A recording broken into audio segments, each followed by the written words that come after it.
Yeah, I got my headset working. I struggled last episode because I had trouble hearing you without the heads.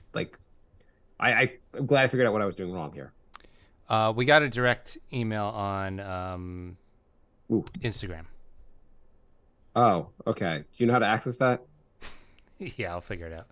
Okay, because I'm gonna find. Hang on, I have to put the questions. Okay, I'll play the song and intro and stuff. Wait, 1 second before you do that. I just want to pull this up first. So we didn't get anything on Instagram.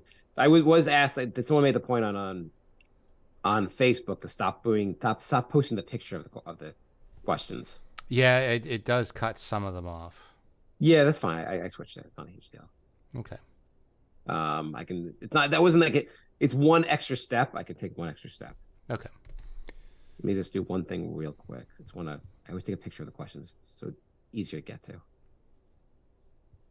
Let me just do Twitter real quick, and then you can go crazy with starting the show. All right. By the way, I can't really emphasize how awesome it is that you're selling this stuff. I really appreciate it. Oh, thank you. Good. I am glad. It's unbelievably helpful. I cannot believe how much success you've had. I was very pumped this morning when I saw the chairs. I saw that. I stared at that message you sent me at first for a couple times. I'm like, wait, did he find another chair that looks like my dad's chair and wants to show me that one's sold for this? Okay, I'm ready to go. All right. Do this.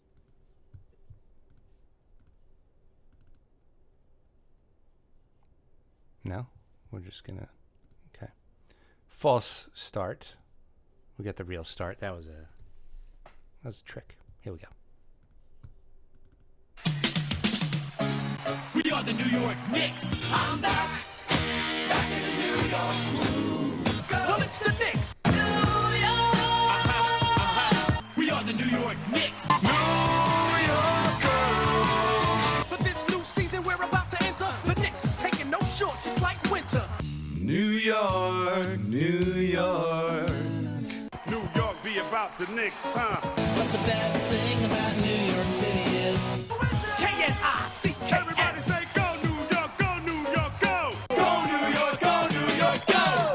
Everybody, welcome to the New York Knicks podcast, episode 608, and the Knicks have clinched the playoffs. The Knicks have won the title. I mean, clinched the playoffs. I mean, they're awesome. So, I'm happy. Second time in 3 years. It looks like they're almost a lock for the 5th seed. We'll be playing the Cavs in the first round. Second time in 3 years, third time in a decade. Yes. So Fifth time in 20 years. How you feeling about this? I am feeling good. We haven't clinched the fifth seed yet. We're still. I mean, there's 3 games left, and they're up 2 in the loss column. They're going to finish in 5th. They have to win at least one. Do they have the tiebreaker against the Nets? I believe they may have the tiebreaker against the Nets with the win against the Wizards. I honestly don't think it matters. There's no Halliburton. It looks like Turner might be out. Duarte is out. They've got to win one of these last 3 games, I think, to clinch it. Yeah, I mean, they're going to finish 5th. Okay. I mean, the Nets are. I have to hand it to the Nets. The Durant trade is actually looking pretty good for them right now. Yeah, I mean, they're not terrible. They're going to be. They're like NBA purgatory team now. I don't know if they are that. I mean, we'll go back to the Knicks in 1 second, but Mikal Bridges has been goddamn awesome since they got him. Yeah, he's been great. He's been great. That's a pretty big get. I think that was a pretty. I mean, obviously, Durant is better, but if you're going to lose Durant, and you got rid of, they did actually a pretty good job in their trades. Anyway, I said that. Now I might have to commit ritual suicide. Anyway, screw the Nets. I cannot wait till Mikal Bridges demands a trade and goes to the Knicks also. Jay, did you know that Obi Toppin is averaging 16.5 points a game, 2.5 assists, and 1 rebound since Randall went out? And 1 rebound? 1 rebound over the last 2 games. Okay. I mean, I thought it was actually, I looked up his stats over the last 2 games, and I thought this was a mistake. I was like, 1 rebound. They mean 1 rebound. I was like, nope, he got 1 rebound both games. But Okay. either way, he's averaging 16 and a half. He blew up against Washington, and he is a budding star now. Yeah, I mean, I saw a few articles like from the Post and saying that this changes the dynamic of the team and Obi's emerged. I'm like, can we just settle down a little bit? Like, he's it's good. I'm glad the Knicks have a good backup.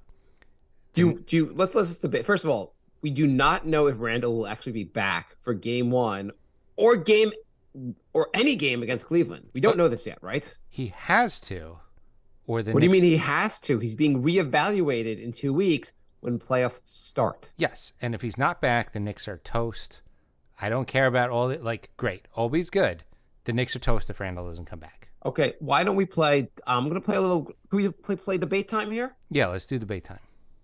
I am going to take the side that you're going to take the side the Knicks need Randall back. Is that fair? That's fair. I'm going to take the side that Obi Toppin should already be in the Hall of Fame. Okay, let's go. Okay. The Knicks need Randall back. They do. Have you seen how Obi dunks? Obi does dunk. Do you know he's added cutting to the basket to his game? Okay, that's good. Now he's dual faceted. He's taking time to rebound when he cut. Also, without an S at the end of the word rebound. Oh, okay. Yes, singular. Yes, he does rebound. He's filling up the. Yeah, Obi changes the way the Knicks play. Did you know that all the other players got a lot of points because Obi was out there? That's an interesting theory. A take that I saw other people make. Okay. I'm not out here alone on an island on here. People said the way the Knicks played was different because the Randall wasn't out there. Obi makes everyone better, like Magic Johnson. Okay, I would say that his defense and his rebounding are insufficient, and it's going to be insufficient in the playoffs. All I know is he can play defense if given the chance, and hasn't been given the chance to play defense yet. They're just holding him back on defense? Listen, his offense is so good. He's dynamic. He's awesome. Did you know he dunks the basketball? He does dunk the basketball. Honestly, the Knicks have no chance of winning if Randall doesn't play and Obi refuses to play also. What? So you need Obi out there if Randall's not out there. And if Randall's out there, you still need Obi. You always need Obi. You're telling me, Jay, if we banish Obi to Siberia, we could still win this series? I might be bold enough to say that, yes. Okay. So in other words, Obi is the key. He's the X factor. I win. I win. I've dominated this conversation. I cede. Obi dominates the basketball. You lose. I cede the floor to you. Okay, cool. I do think, in all seriousness, Obi might be an X factor or the X factor of the series. He's one of the X factors of the series coming up. Okay. I will make the argument that we do not know if Randall will be back. Mm-hmm. If Randall is back, he may not be at full strength. He may be a bit hobbled because he's coming. Like he's probably going to try to force his way back a little bit early, not give himself a full time to rest, which is understandable. Mm-hmm. Either way, we need Obi to play well enough that Randall doesn't need to play more than like 30, 32 minutes in the first round. Or if Randall's not there, we really need Obi to step up. He's got to. I mean, he's a huge. Cleveland is also. They have a lot of height. You really need someone else. You just need other weapons out there. Yeah, because he's going to be going up against like Mobley. That's not a great matchup. Also, so I feel like you generally with your bench, you're hoping your starting unit can beat the other starting unit, and your bench can just kind of hold serve against the other teams, just to like get so the bench can the starter can get back out there. Mm-hmm. But I think one of the Knicks' advantages is they have a really good bench, and their bench should be better than Cleveland's bench and help the Knicks score points, add to their lead. The bench is key here, and Obi Toppin's a huge part of the bench. The Knicks have one of the best benches in the league. I don't think that's like a hot take. No, I think actually since Hart's been here, I don't have the stats to back it up in front of me, but I've heard that the Knicks like the on-off points, whatever, The Knicks bench is one of the top in the league. Yeah. So I hope I didn't get too technical with the stats there. So that's definitely going to be that's going to be huge in the playoffs because most of the other teams, maybe you could say Milwaukee has a pretty deep bench, but like most of the other teams do not have a lot coming off the bench. Right. I mean, also we should just focus on Cleveland at the moment. Like, let's not go like crazy about everyone else. But like, if we beat Cleveland, we'll start our own parade down Broadway. Not that being Cleveland's everything, but like if this team gets to the second round, that'll be a huge step in the right direction. Absolutely. And we can go further than that. But I think this team. Do you think this team has a shot without Randall of being Cleveland? No. Really? I don't. I think Obi's good, but I think it's too much of a downgrade without Randall. I don't like Cleveland's height, and No. I think you need a bigger body that can rebound. I think they're going to get stomped off the boards. There's going to be like no second chances. I don't like it. No, I have to say the rebounding is a huge factor, and I also feel like everyone's celebrating how well Obi played, but his one rebound in 33 minutes and one rebound in 19 minutes the game before, like people are like, oh my God, I can't believe Tibbs wasn't playing him. And you're like, he got one rebound. He's your power forward. I kind of understand why Tibbs wasn't playing him. Well, that, like the defense, it's Randall. Yeah, I mean, that's part of Let's not make defense. like Randall is a lockdown defender. Randall is like average at best, but Obi's worse. Randall can play solid one-on-one defense. He gets lost in team defense or doesn't give full effort in team defense. But when if Randall gives effort, his defense is decent. If Obi gives effort, his defense is still below average. And I think rebounding is a big thing also. Just like getting the rebounds, Randall's an excellent rebounder. Yeah. Obi could be the worst rebounder in the 9-man rotation. Probably. I mean, there's a lot of good rebounders in the rotation. Right now, yeah, that's what I'm saying. I mean, is there anyone actually worse than him in the rebounding in the rotation, considering their stature? I mean, Brunson's even a better rebounder. Yeah. No, Brunson's a good rebounder. Josh Hart is a million times better rebounder. Hart's elite. Hart's an elite rebounder. Quickly's a pretty good rebound. I mean, you have a lot of guys who are pretty good rebounders. Yeah. I mean, that's how the helps. Knicks make up for their bad field goal percentage is second chance points off of rebounds. Right. I did notice when the Knicks played the Wizards, I think Mitch usually doesn't get a million rebounds. And a part of it, he's blocking guys out. And like, they got 11 rebounds. I thought he had more actually. But I feel like there's extra pressure on the center basically when Obi's out there, like step up as far as rebounding. Yeah. I mean, luckily Knicks have a really good center rotation because Ihart's been playing his ass off. So between him and Mitch, it's not like, back in the day when Ewing sat and you're like, okay, this is going to be rough for a few minutes. I mean, part of it also, the Wizards had not a lot of size. They had Taj and Gafford. They didn't have a lot of size.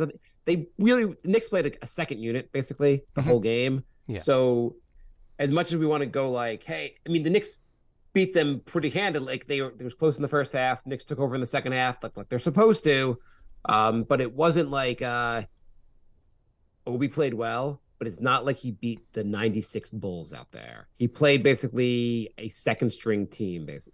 So I feel like that win should have been, I mean, I guess that shows that Randall's important because I feel like that should have been like a 20-point win.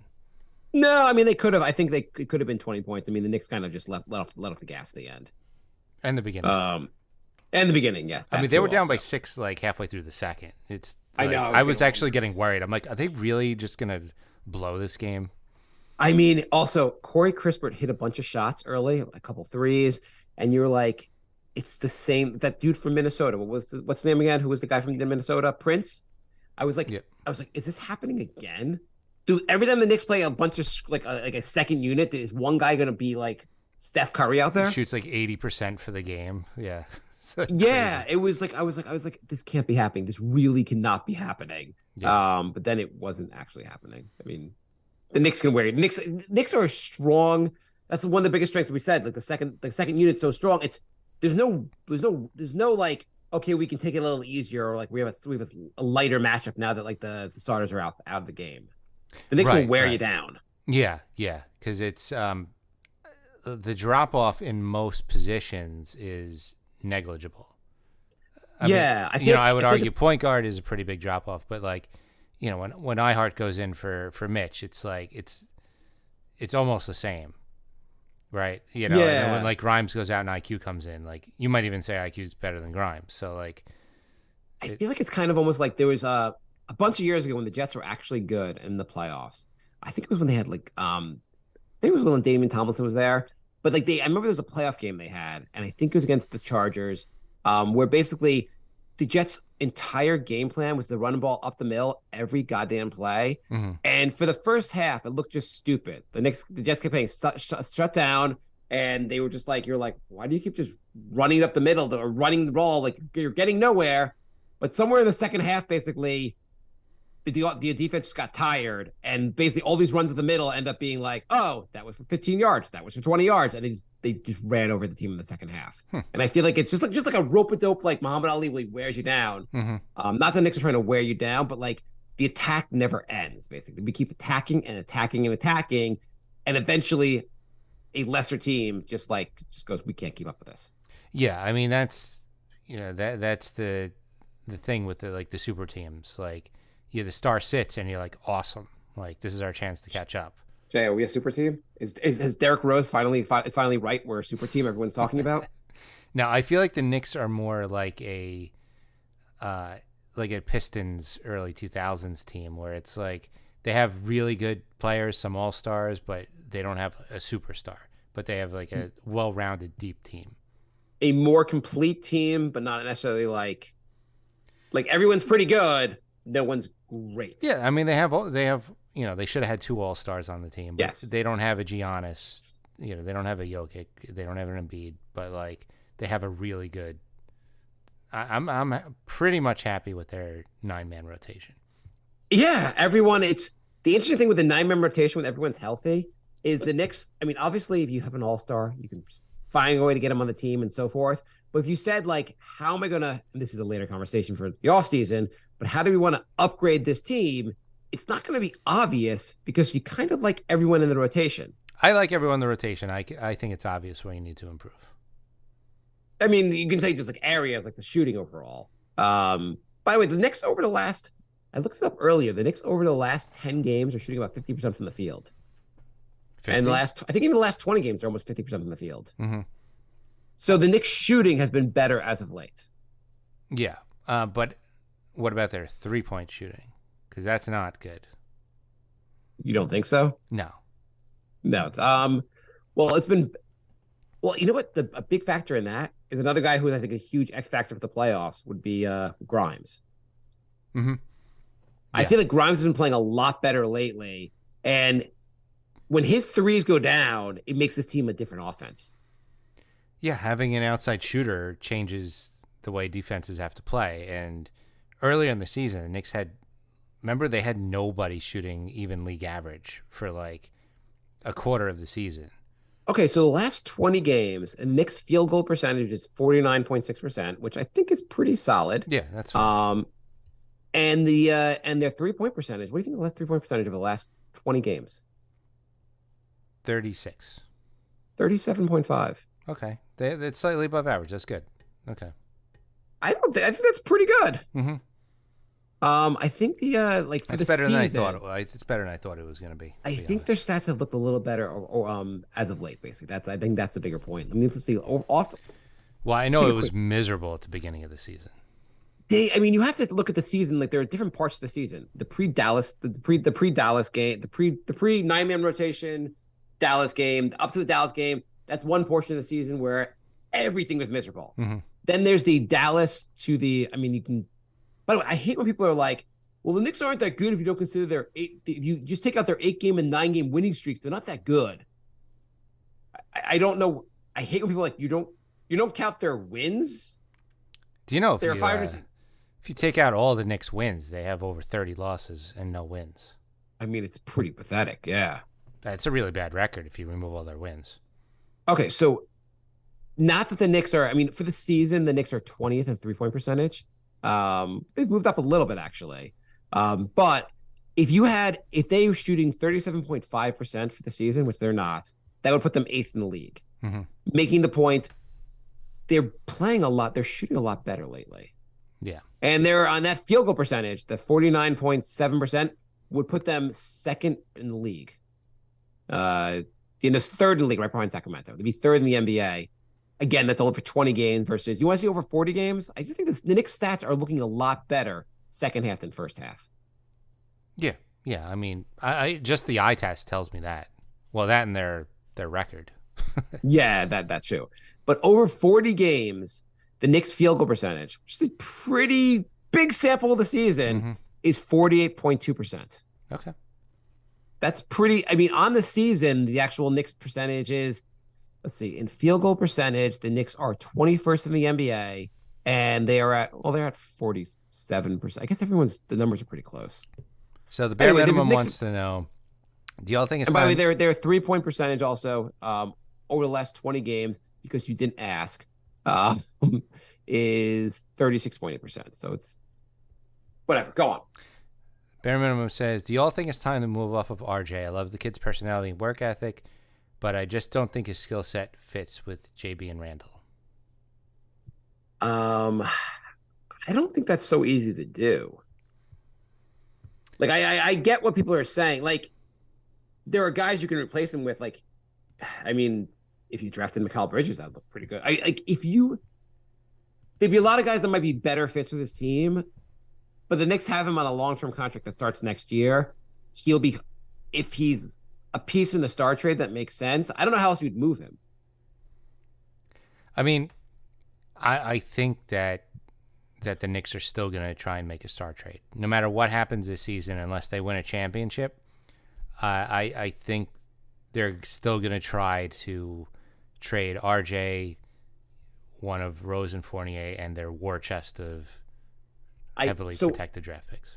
I guess I understand the idea that RJ I don't think is a perfect fit with everyone else, but he's also too good of a player to try to dump him or just move off him for anyone lesser. I would never dump him, but that is, I was saying before, there's parts of this team you can upgrade. That is definitely an upgradable part of this rotation. Yeah, absolutely. I think, but he's only worth trading if he's on a star trade for someone better.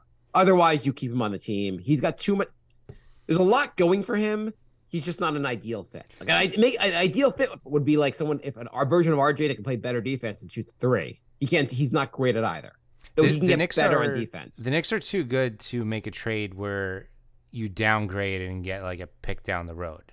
That ship has sailed. So any trade now has to be an upgrade in current roster, even if it costs a draft pick. That's where they're at this point.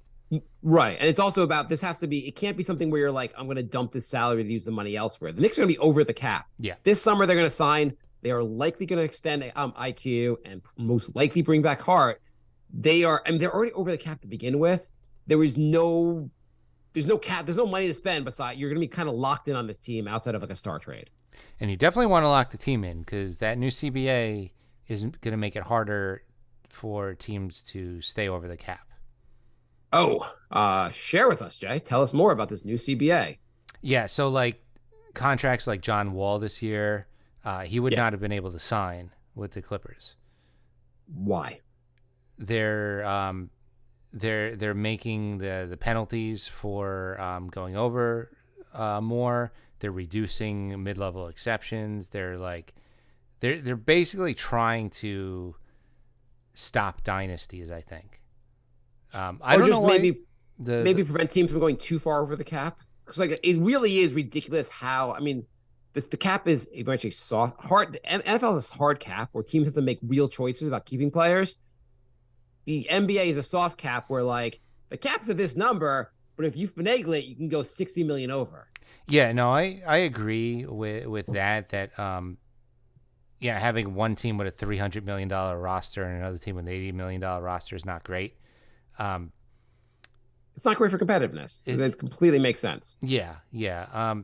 That part wasn't too bad. The part I did not like with the new CBA is the in-season tournament. Yeah, can we talk about that another time? Let's find out Sure. they haven't said how it's gonna work, right? They basically just said this is the worst idea we've ever had, and we're going forward with it anyway. You know how everyone says the season's too long? We want to add an 83rd game for some teams. I think they preview it by saying, "Hey, if you think flopping's awesome, you're gonna love this idea too." I mean, I'm sure the load management era is going to love the idea of potentially having an 83rd game. They can do something to make it more fun. So the All-Star game has that thing where you basically play to a score instead of just like it's not just 4 quarters. Whoever gets to 160 points or something like that. It'd be cool if they did a tournament where like the games were to 100 or 120. I literally don't care what it is. I hate the idea. I've never been more against an idea. I hate it. Really. Yeah. Really. This is like a basketball idea. Don't bring up like, slavery or something. Like I'm against Ukraine. This is worse. Yeah, no. Basketball wise, this is probably the worst idea I've ever heard. I get like trying to make it more exciting. How is that exciting? We're gonna have a tournament. How's it exciting? We just had March Madness, single game elimination. That was exciting. Hey, we're gonna have a tournament that means nothing. Right. You have to figure out how to make it mean something and not be like players get extra bonuses. Who gives a shit? We already have a tournament that means something. It's called the playoffs. Well, I would do that. The team that gets a free pass to the playoffs, gets an automatic like seed in the playoffs. How about have a tournament at the end of the season for every team that misses the playoffs for the number 1 draft pick? Someone's stealing my idea. I mean, that at least means something, and then you can't tank too bad, right? Having the 2 worst teams play it out for Wembayamba would be goddamn awesome. Or the guy who's like a center on that team and he just throws the game because he doesn't want to lose his job. Yes, that'd be kind of amazing. Also, I hadn't thought of that, but that'd be kind of amazing too. It would be awesome. Actually, it would be great this year because if they did that this year, because Luka would be fighting to get Wembayamba, and you'd be like, the Liz is screwed up. Yeah. By the way, the Dallas looks like they're going to sit Kyrie and Luka for the last 3 games, supposedly. Which actually they might win those games because they weren't winning them with Luka and Kyrie. But there's a very good chance the Dallas will miss the playoffs, meaning the Knicks will not get their pick till next year, and it would mean the Knicks don't have a draft pick in either round this year. Yeah, because the Knicks eliminated the Wizards, but that also eliminated them getting their pick. Right, but you kind of didn't think that Wizards were going to make the playoffs anyway. I did not think that at the beginning of the season, but like 10 games ago, they were in like 8th. And I'm like, okay, this is good. And then they're like, oh, yeah, we're going to shut Kuzma, Porzingis, and Beal down for the rest of the season. And I'm like, okay, there goes the pick. That team really should just trade everyone.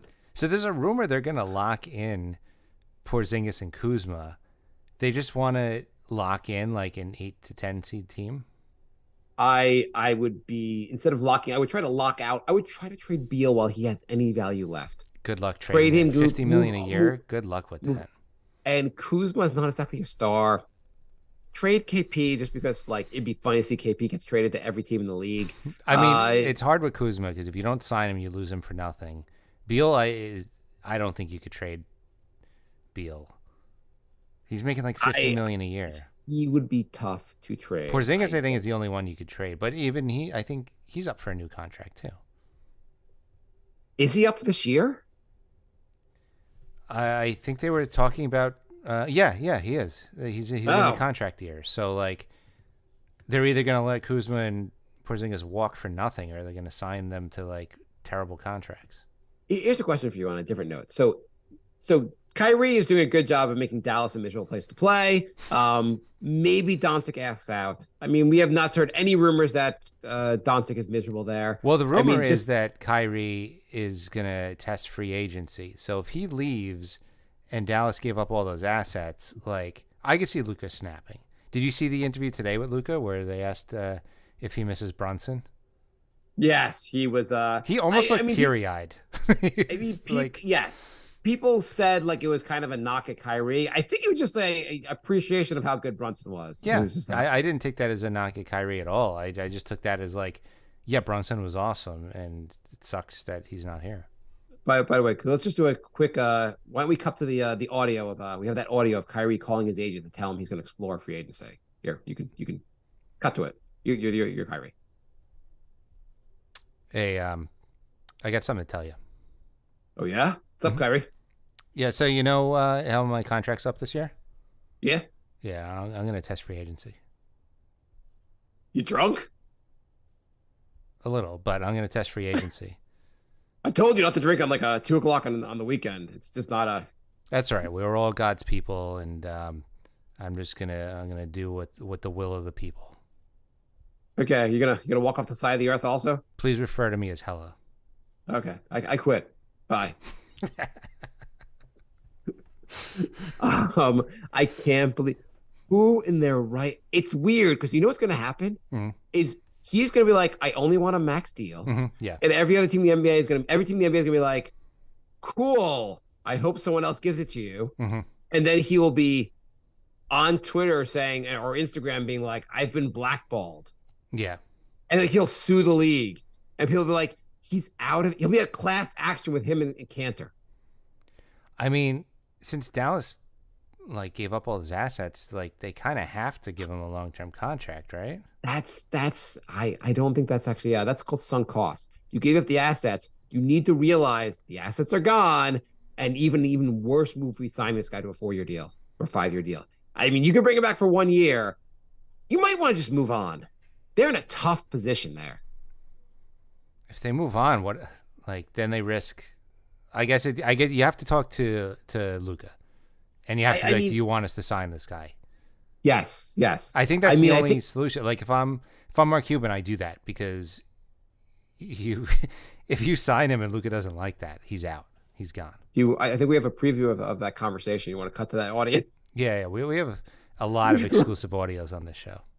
Luka, can you please stop?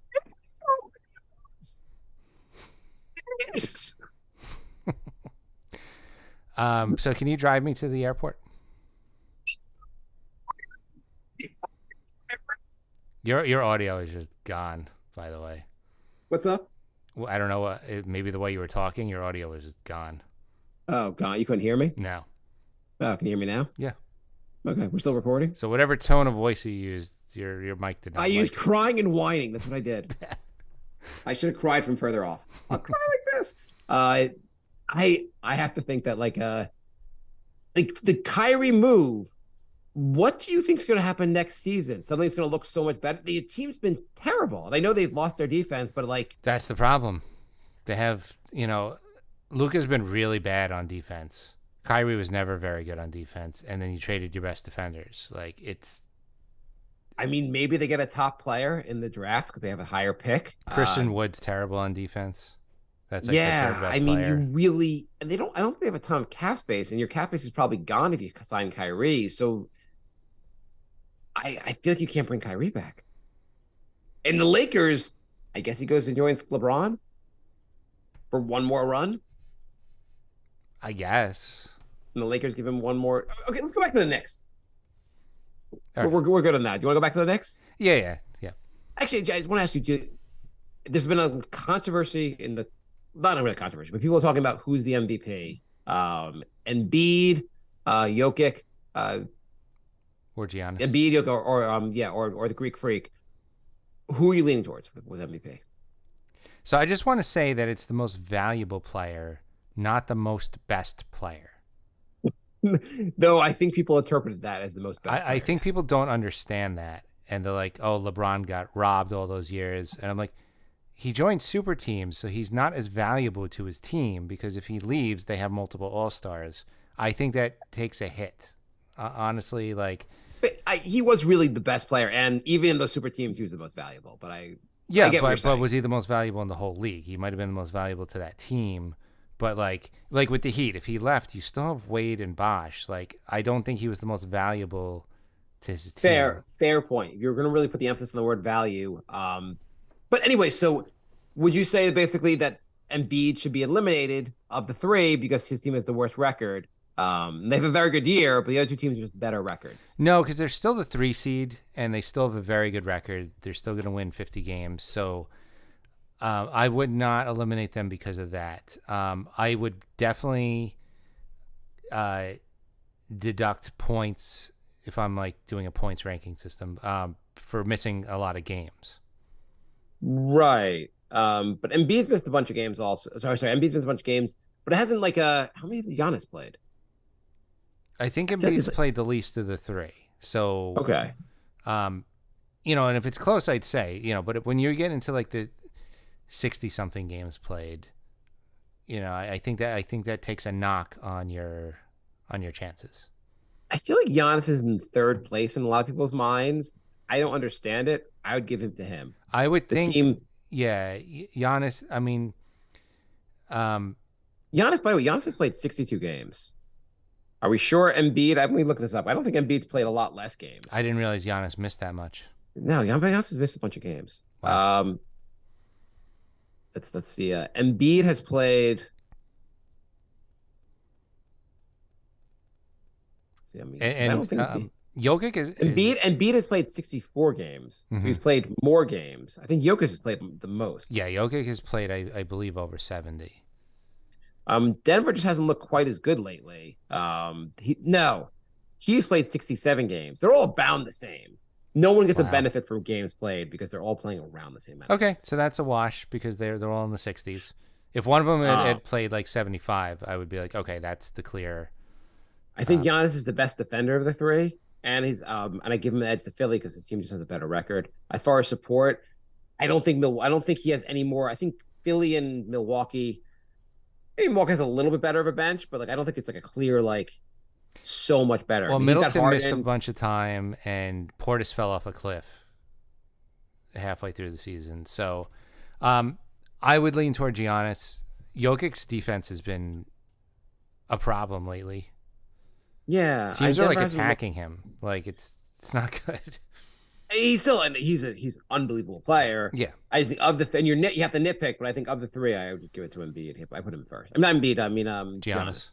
Yeah. I mean, I think Jokic might be the best on offense, but he's the worst on defense. So I would. I mean, I kind of think defense should matter. I mean, also that's why I think IQ should get Sixth Man of the Year because once you count his, I think it's close with him and Brogdon. But once you count his IQ's defense, he's definitely ahead of Brogdon. Yeah, I feel like in most years they give the Sixth Man of the Year award to like a guy who hits a lot of threes off the bench and does nothing else. I mean, like the Jamal Crawford award, where you don't have to play a lick of defense, but as long as you put the offense up, we'll give you the Jordan Clarkson, like J.R. Smith, like they all just go off the bench. Did you really shove. knock a Nick? Come on, Jay. I mean, I did not like J.R. We know that. There's audio record of me not liking JR. Just because he was hungover like 40% of the games. The league has announced in the new CBA they will not be testing for marijuana, so J.R. Smith is mounting his comeback. That's why I think they agreed to all those stupid tournaments and stuff. I think once they heard we're not testing for marijuana, they're just like yes to everything else. They didn't hear anything. I would be totally a fan of this, and I don't think anyone else would do. I don't think the league would like the publicity from this, but if everyone could get high for the games, for the tournament, like if it was a high tournament, then I'd be very happy. Like if everyone has to smoke like a bowl before the tournament, before the games start, it would just be more fun. No, not a bowl. Like they have to hot box a car.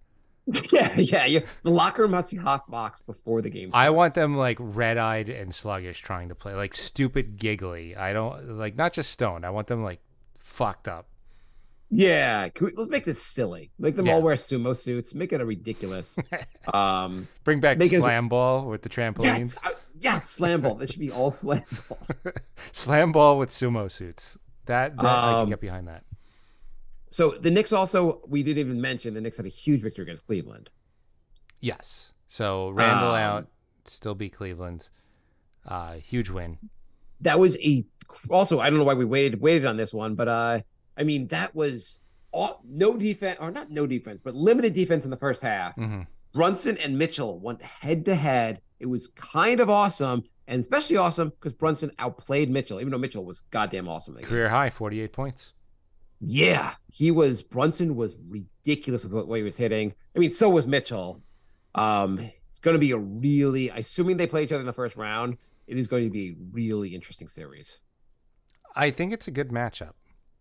Assuming Randall's back, I think it's a good matchup. How do you feel about the fact that they did not get Donovan Mitchell? I don't know if you no, but this topic might be brought up if the Knicks play each other. Knicks and Cleveland. It's gonna. We might hear that once or twice that Mitchell could have gone to the Knicks. I might watch the games on mute, especially if they're on like TNT or something. Like if they're on MSG, okay, but if they're on national TV, that's all we're gonna hear about. It's gonna be so annoying. Do you remember that one year when I think Wade had gone back to the Bulls? He started shooting threes, and like every game he played, they were like, "Did you know Wade didn't used to shoot a lot of threes, but now he's shooting threes?" I know. That's what it's gonna be like. Did you every time Mitchell just touches the ball, they're like, "Did you know he almost went to the Knicks this summer?" They're gonna leave out the part that they wanted like RJ, IQ, Grimes, Obi, Mitch, and like 6 first rounders, and they're just gonna leave that out. Right. I mean, like, if you could, the problem is you don't like we would have a lot less depth if it was RJ and Obi and Grimes and 6 first rounders. Would that have worked out? Maybe that might have worked out, but when you start throwing in like Mitch and IQ, like that's where you lose me. I don't think like Mitchell is that good that you can lose that much depth. Right. You need a team around him.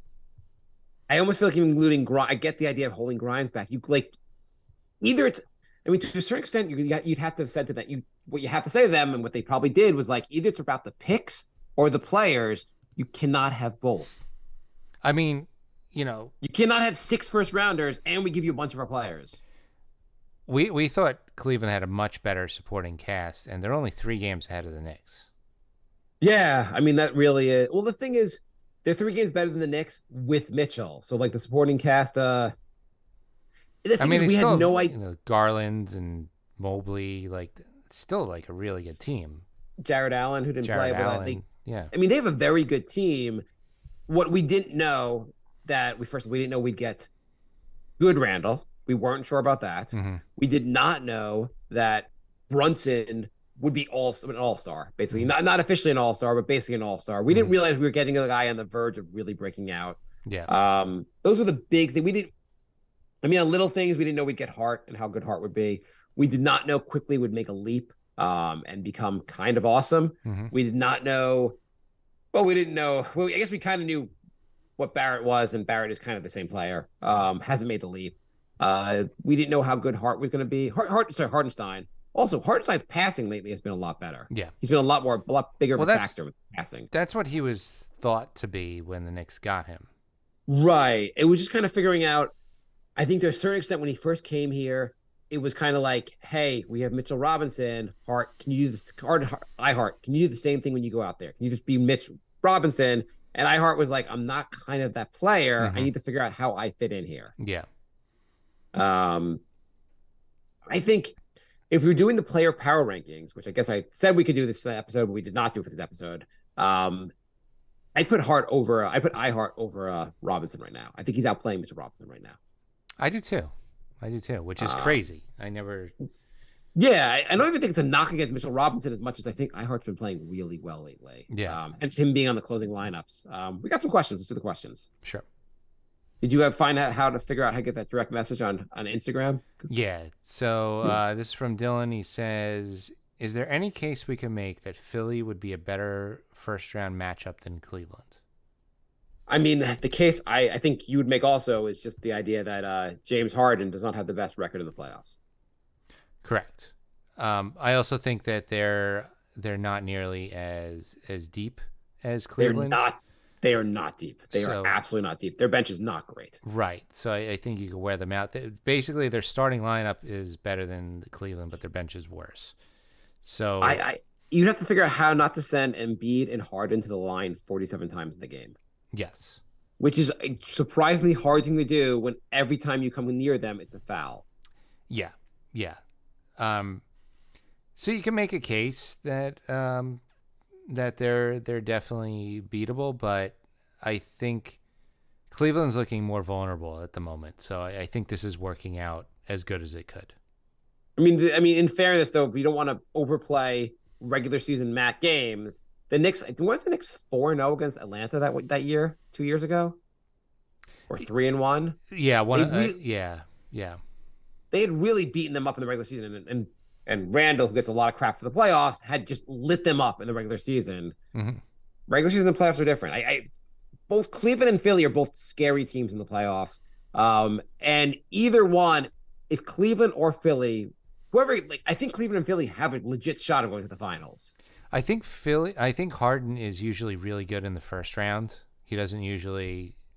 He waits till later on to be less clutch. Yeah. So you probably don't want to play first round Harden anyway.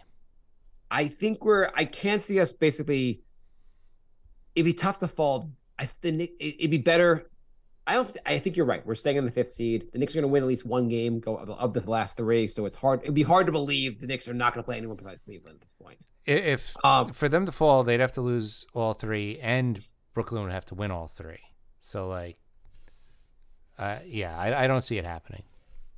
Okay, so Q Wang, I can't pronounce it. I apologize for not being able to pronounce his first name. But Q Wang, if the Knicks this is on Facebook, I think. If the Knicks have a draft pick this year, who are we not playing next season in favor of the draft pick? So a lot of people, this is a good point, because a lot of people say the Knicks, it's not a big deal the Knicks don't have a draft pick because the Knicks don't have any room for a draft pick on the team. I get that, but is it that outrageous to say that the draft pick might be better than Obi or RJ or Grimes? Like, are those guys so good that we can't possibly find a player that's better than those guys? It's also, guys get injured. There's always extra playing time around. Mm-hmm. I mean, like, obviously McBride played this year. I mean, Fournier played in the Washington game. There's some extra playing time. Sims had a But long it's not run. that. What did you say? Sims had a long run at one point.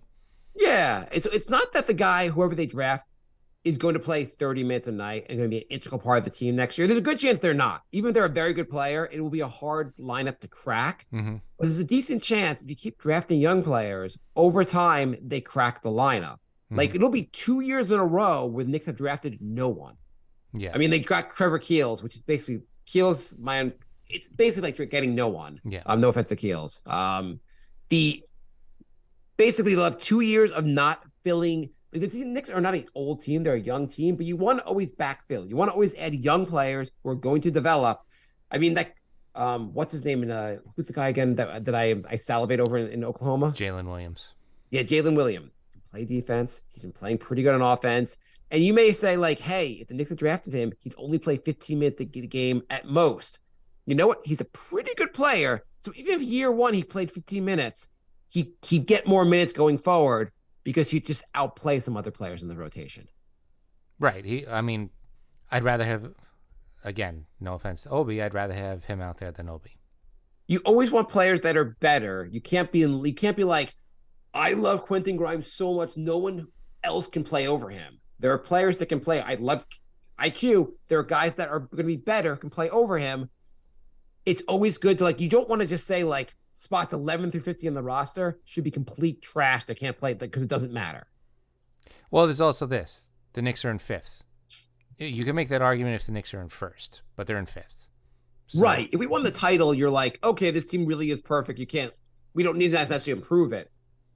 But also, it adds a lot if you were like, hey, we want to make a star trade, and we have this guy in the bench who's only playing 15 minutes a game, but looks awesome. So now we can move off maybe a guy that plays more minutes because we can have this guy to replace him. Or we can trade this guy because now he looks awesome in his 15 minutes.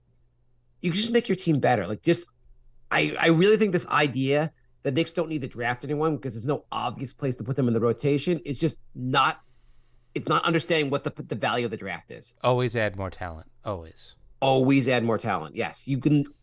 If you draft a guy who's an all-star, or who has all-star potential, he will make his way into your lineup. He'll make your team better. The Knicks, I mean, people were saying this going into this season. Like last year, they were like, well, the Knicks don't need to draft anyone because this team's perfect. And I was like, the team won 37 games. You're telling me you can't get a young player who could crack the rotation? Well, this is also a team with guys like IQ and Grimes who crack the rotation after not playing. Like, there's literally examples on the team. Right. Our team is built of examples of players who were young, who developed, who gotten better, and now we're like, it's impossible. Like, oh, if we draft late in the first round, you can't find a good player. Well, two of our best players were drafted at pick 25, so I don't know what you're talking about. And I heard their argument for like pick 11 that the Knicks punted on. I was like, yeah, it's so crazy. Like, it's also like, hey, your best player on the whole team probably is Brunson, who was drafted in the second round, and you don't believe in the draft? right. I think it's insane. I think the Knicks look pretty good. And maybe this doesn't come back to haunt them right away, but it will in the future. It's also like, hey, what if I like IQ? What if IQ is like, I only want a max deal? And maybe Houston's dumb enough to give him a max deal. You'd be like, well, we have this other young guy who could take his place because we're not stuck in where we have to sign these guys to outrageous contracts to keep them because we have flexibility because we have other young players. Right. Yeah, if IQ takes a max somewhere else, the Knicks just have like a gaping hole in that spot now. Also, IQ can't do that this offseason. He has to wait till. You know what I mean, though. Yeah. I said that, but I feel like a lot of people are talking about that the Knicks have to sign IQ as if he won't be on the team next year if the Knicks don't sign him. Like they should sign him. He's on the team no matter what for next year, unless he pulls like a Ben Simmons. If you don't want to play, I mean, doesn't matter what they're paying you. You just don't have to show up. It's fine. Ben Simmons. There's a I've been reading Reddit a little more. I kind of like Reddit, and I started looking at Reddit Knicks, and there's other like different Reddits, and there's one that's become like popular it got popular over the last year called Anti-Work, and it's people complaining about their jobs or like why their job sucks and why this sucks and like why working sucks. I really think Ben Simmons should start posting that like every day. It'd be so great to hear people posting about like their $12 an hour job or like why doing this sucks or why like being a waiter sucks, and like Ben Simmons is like, yeah, I mean, they expect me to shoot every game. Wait, sorry, dude, what do you do? I play in the NBA. It sucks. I mean, like, I get this whole anti-work thing. I don't want to work either, dude. That'd be hilarious. Okay. Frank writes, not a question for you all, but missed the Wizards game. They asked the most impossible Knicks trivia question ever. Jay, let's see if you knew this one. The question was, before tonight's game, so the Knicks in the Wizards game had 4 guys score 20 points. They said before tonight's game, who were the Knicks players the last time the Knicks had 4 20-point scores in a single game? The game was 136-134, victory over the Bucks. And he has attached the screenshot of the game. Do you have any idea, Jay? No, it's got to be a while ago. Okay, so it was the time, and it wasn't that many years ago. I want to say it was maybe 5 years ago, maybe. I feel like this might be 2018. I'm looking at the roster. I'm thinking it's 2018 or 2009. Probably 2018. 19, maybe 2019. Maybe Hardaway Jr. That's one. I'll give you a name. Porzingis? I'll give you a name. No, not on the team. I think I guess it must have been after. I can't. Or maybe he was just injured. I think he was just injured. Looking at the roster, I think he was just injured. Yeah. Okay, give me the rest. Well, I'm gonna give you a rest. I'm gonna tell you another player on the team. Okay. I'm gonna tell you players on the team that did not do this, just so you can try to fill it in. Okay. Okay. So Trey Burke and Luke Cornett were on the team. Alonzo Trier was on the team. This is brutal. Mitch was on the team. Well, it definitely wasn't Mitch. No, I'm just naming guys that didn't do it. But like that should give you a clue if Mitch was on the team. Kevin Knox. Yes, that was the clue. Kevin Knox, same draft. So you said Hardaway and you said Knox. There are 2 more to go. I'll give you hints about those players now. Okay. One of them was a 3-and-D player our team irrationally believed in for some reason, a 2nd-round pick. Oh, I was gonna say Frank till you said 2nd-round pick. He later played on Cleveland and sucked. It doesn't narrow it down a lot. Yes. He had a couple of decent games, including this one. His initials are DD. Dodson? Yes. Okay, one more player to go. This guy was a point guard. Point guard. And I'm going to give you one last clue. Okay. He was in the same draft as Porzingis. Moutier? Yes. That is wow. It's really funny when you're like, oh my God, the Knicks had 4 guys score 20. The last time they did that, they had a terrible team. Even though it's obviously a very good stat, it's just like that's crazy that those guys were the team. Yeah. Hugh Wang writes, which Knicks coach in the last 10 years is better at player development than Tibbs?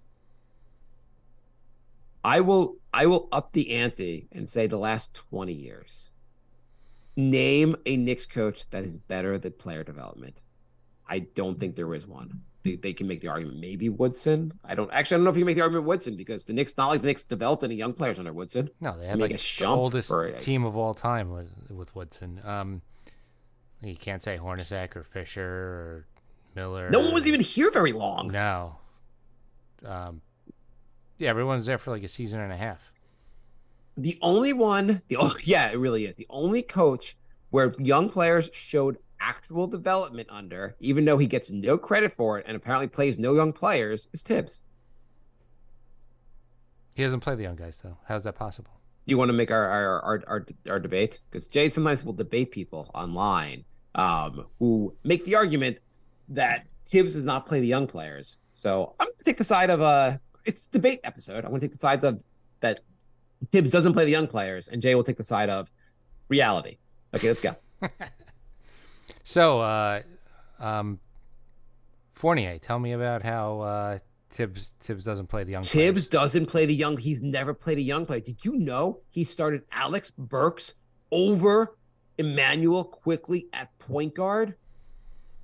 I can't get over this. Right. Quickly was not really developed yet. Maybe not ready to start a point. He would have been ready if he was played. We don't know that. We don't know. He could have been all-star last year if he just played. I see. So what do you say to the fact that the 9-man rotation doesn't have anybody over 28? Yeah, they're all an old 28. They're all really old. I mean, do you know how old Randall is? You know Randall was born like before the 2000s? Wow. Yeah. Like, probably he's 28 really years ago. Yeah, like we should stop going on these vets who've been in the league so long. Like we got to play the young players. So Derrick Rose and Fournier aren't playing. Yeah, I mean, it's really messed up. He would treat the veterans like this and not play the young players at the same time. Is he playing anybody? How is this possible? I don't know how he does this, but he's a master of not developing players or playing players. I don't know. It's a simulation we live in. It seems to me like we have Mitch, RJ, and Grimes all in the starting lineup, and they're all under 25. Did you see what last week? Seville is doing for Charlotte or whatever team he plays for now? He scored like 20 points the other day. But no, Tibbs wouldn't play him. So like we lost on another player because Tibbs wouldn't play him. And you know what Cam Reddish said? Cam Reddish said Tibbs favors players who are good at basketball. So it's messed up. Cam, by the way, had a minus 20 and a 6-point loss.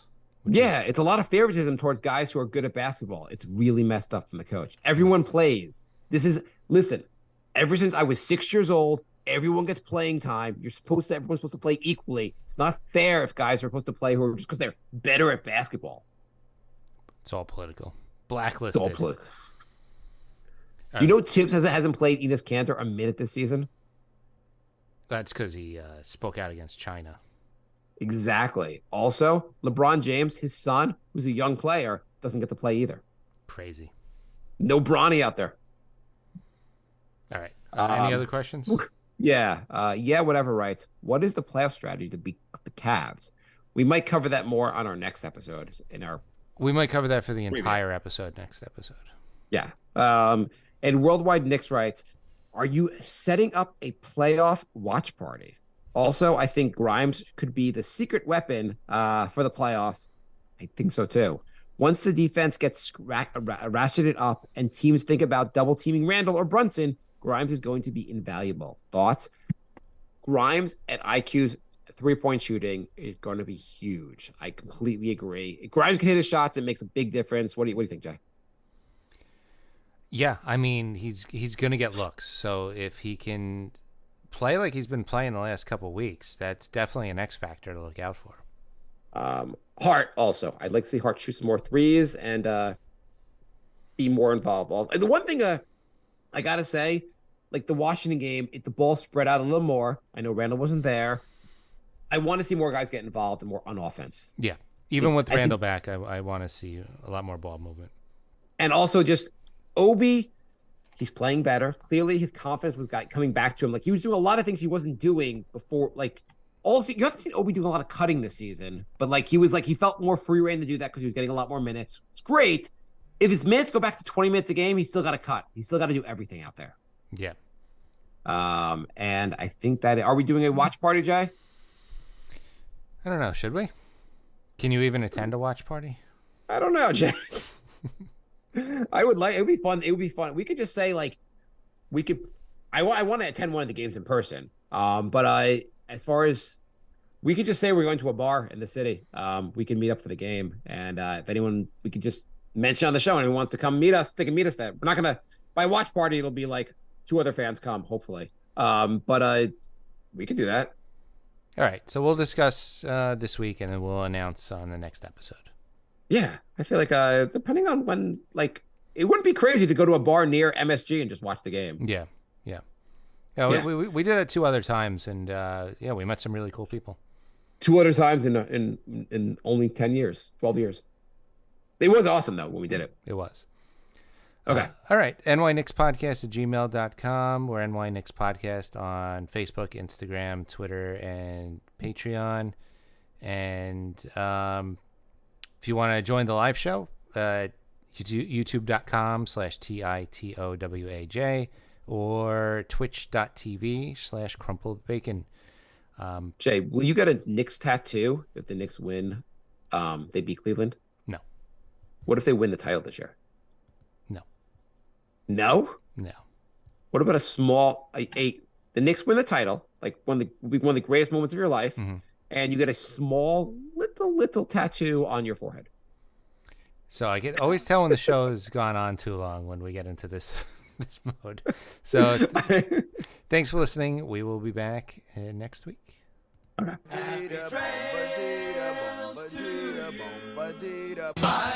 Bye, love. Goodbye, everybody.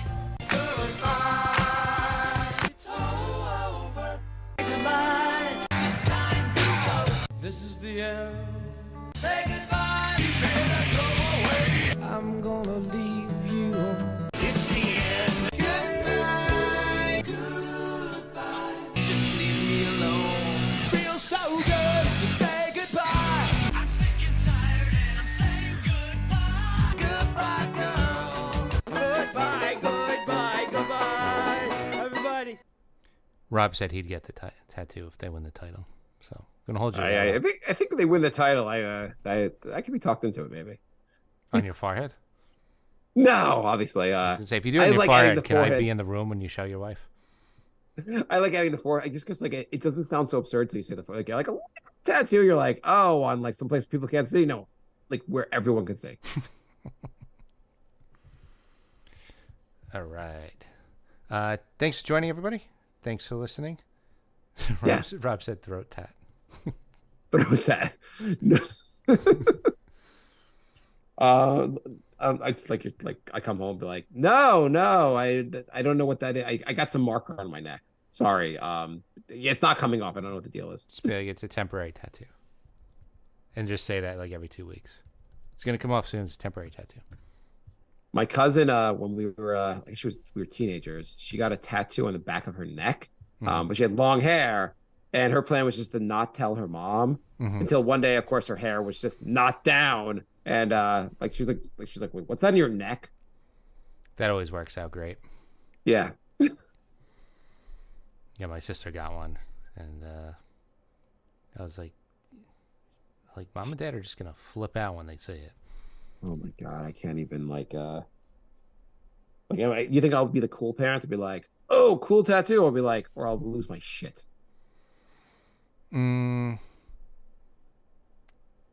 I don't know. I think it depends what tattoo it is. I lost my shit because we couldn't find the Fire Stick remote today. So I don't know if I'm gonna do good with a tattoo. What if they get like a face tattoo? I think at that point I go to therapy like 8 days a week. Because I know I've just like fucked like I just totally fucked up my kids so badly that I just need tremendous help. Rob's brother-in-law has a camel on his big toe. A camel on his big toe? How like that's a really big image for a small toe. Yeah. Jay, would you ever get a tattoo at all? No. So what if your son was like, I'm a big Post Malone fan, so I got his tattoos. No, I can't do it on the other arm. That's where Bieber goes. So Post Malone was a guest on Impractical Jokers. Since Joe left, they have a guest every week, and they get the most obvious people like Post Malone. What do you mean the most obvious? Like Why is he obvious? recognizable? I don't think I'd recognize Post Malone. You know what? I'm not like I guess I'm not hip enough to recognize. I mean, obviously I know like I don't know what he looks like. And they got Anthony Davis. He doesn't also look like a normal person though. No. Anthony Davis? Yeah. What the fuck's falling for that? It was in the challenge. Oh. So the punishment at the end. So I'm just looking at Post Malone who has a lot of tattoos. I feel like it's not as easy to like you're like something's up here. Yeah. It'd be great if they got Mike Tyson. He's pretending to work at a supermarket, asking people questions. Oh, a camel toe. Oh, wow. That's a pretty long. It's a pretty painful thing to go. Like you're going a long way for the joke. Yeah, it's a funny joke, I guess, but it's commitment. It's like, oh, that's kind of funny. Oh, you actually did it? He spent money for that. I think he's joking. He didn't actually. His brother-in-law did not actually do that. Yeah, he says no. He's joking. Rob, are you joking? I don't think Rob's joking. I think he's making a joke. I don't think it's. There's no way he actually did it. He said it's an outline and it's hidden. Okay, maybe he actually did it. If you were going to get a tattoo somewhere, Jay, where would you get it?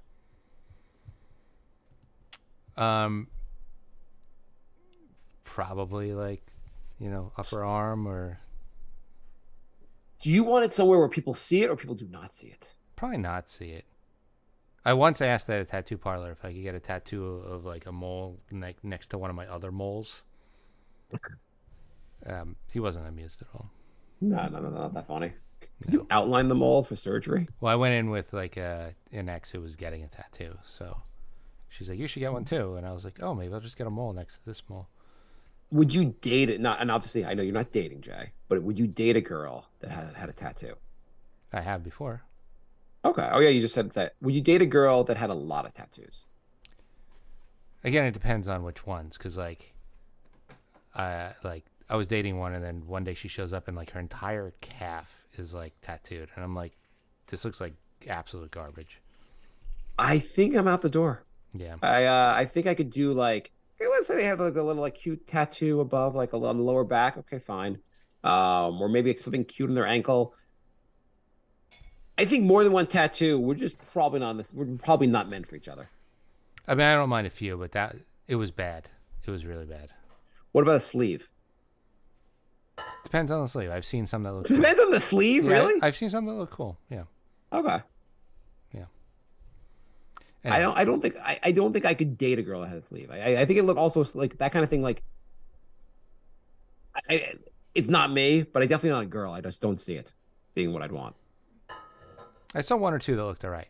I've seen a couple that looks like bad, but what about, would you date a girl that had one of those in like Africa they have the ears, like the giant earrings? Oh no, or like no. they're the gauge, like, gauges. No. Yeah. No. What if it's who's that Asian chick you love? Olivia Munn. Olivia Munn. What about she gets that ear, that giant ear thing? I think they're gross. I think they're really gross. And if you take it out, then you got like that hangy ear look. No. Okay, let's say she takes it out, and she has two giant hanging earrings, but everything else on her is perfect, and she's really into Jay. I don't think I could get past it. I'd be staring at it the entire time. Anyway, Rob's wife is working on a floral sleeve right now. Okay. All right, we have to work on the game, so I'm gonna shut the room. Thanks for joining. Okay. Thanks for joining us, Rob, and Rob. Anthony, and Bare Minimum, and the guy who tried to get us to say a bad word. What was the bad word? Well, I didn't say it. I'm not gonna say it now. This is what bad word you don't want to say. Say it all. All right, I'm